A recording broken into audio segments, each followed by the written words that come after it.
আজকে আমরা জানবো হাইড্রোজেন বন্ধন নিয়ে। আমরা অনেকে জানি না যে হাইড্রোজেন হাইড্রোজেন বন্ধন কোনটা। আসলে হাইড্রোজেন বন্ধন আছে বলেই পৃথিবীতে কিন্তু জীবের অস্তিত্ব বেঁচে আছে।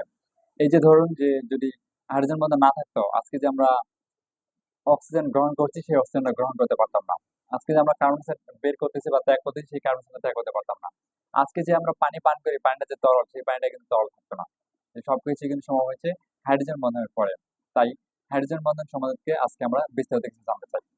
তো হাইড্রোজেন বন্ধন কি আসলে? হাইড্রোজেন পরমাণু যখন উচ্চ তড়িৎ ঋণাত্মক মোডের সাথে যুক্ত হয়ে সমযোজী বন্ধন গঠন করে, তখন এদের মধ্যে দ্বিমেরু একটা সৃষ্টি হয়। অর্থাৎ এদের মধ্যে একটা দ্বিমেরু অবস্থান সৃষ্টি হয়। আবার বলছি, হাইড্রোজেন পরমাণু যখন উচ্চ তড়িৎ ঋণাত্মক মোডের সাথে যুক্ত হয়ে সমযোজী বন্ধন গঠন করে, তখন এদের মধ্যে একটা দ্বিমেরু অবস্থান সৃষ্টি হয়।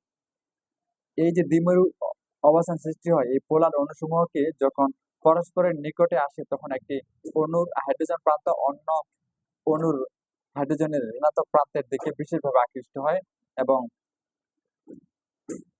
একটি দুর্বল বন্ধন সৃষ্টি করে। এই দুর্বল আকর্ষণ বন্ধনকেই বলে হাইড্রোজেন বন্ধন। আর আন্তঃআণবিক হাইড্রোজেন বন্ধন কাকে বলে? একই অণুর পাশাপাশি পরমাণুর মধ্যে যখন হাইড্রোজেন বন্ধন গঠিত হয়, তখন তাকে আন্তঃআণবিক হাইড্রোজেন বন্ধন বলে। তো হাইড্রোজেন বন্ধন কাকে বলে সেটা জানলাম। আর হাইড্রোজেন আন্তঃআণবিক হাইড্রোজেন বন্ধন কি?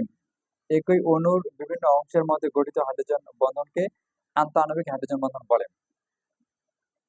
যারা কেমিস্ট্রি স্টুডেন্ট রয়েছে বা যাদের ফিজিক্স কেমিস্ট্রি রয়েছে, যারা সায়েন্সের স্টুডেন্ট রয়েছে, এই যে নবম দশম একাদশ ও দ্বাদশ এবং অনার্স প্রথম দ্বিতীয় বর্ষে যারা বিজ্ঞান বিভাগের স্টুডেন্ট রয়েছে, তোমাদের কোন বিষয়ের কোন কি সমস্যা হচ্ছে অবশ্যই কমেন্ট করতে ভুলবে না। আর তোমাদের কমেন্টে কিন্তু আমি নতুন ভিডিও আপলোড করতে চেষ্টা করবো।